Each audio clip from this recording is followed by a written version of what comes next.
কদিন ধরে পেটার মধ্যে একসাথে মশলা কষলা কি যে হয়েছে করতে পারি না। কি হয়েছে?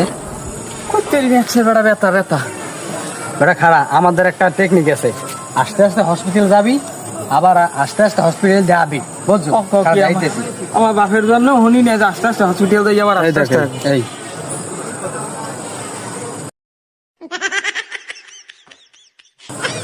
হাসতে হাসতে হসপিটাল যাবেন? শালার ফসালা, এটা কি হসপিটাল? এটা দিয়ে একটা ফেসবুক পেজ, কন্টেন্ট তৈরি করে ভিডিও বানায় হয়ে যেতে, এটাই মুই সুস্থ হবো? সুস্থ হবি না বেটা। এইটা যদি ঢোক এই পেজটার মধ্যে, এই পেজের ভিডিও দেখ কে আস্তে আস্তে তোর পেটের ব্যথা হজম হয়ে যাবে। পুরি কিনবো যাইবি যে মরিও যেতে লাথি মারবো একটা কলজে ফাইটকে দুই কান্দে ভাই দিয়েছি। আমি বেড়ে ব্যথা বলি আমার নারী করে খেয়াল লাগছে না, পড়ছে গেছে ডাইলেই গেছে আল্লাহ জানে।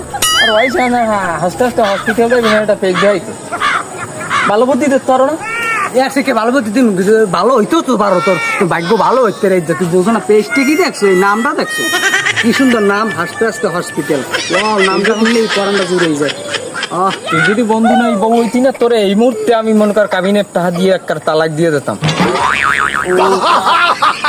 আপনাদের যদি পেটে ব্যথা থাকে, কেউ পেটে ব্যথা, পাতলা পায়খানা, ডায়রিয়া, কলেরা যদি কেউ থাকে, আপনারা এই হাসতে হাসতে হসপিটাল যাবেন, পেজে ঢুকবেন, ঢুকে ভিডিও দেখবেন, দেখবেন আপনার একটা সুস্থ হয়ে গেছেন। আমি তো হসপিটাল যাই।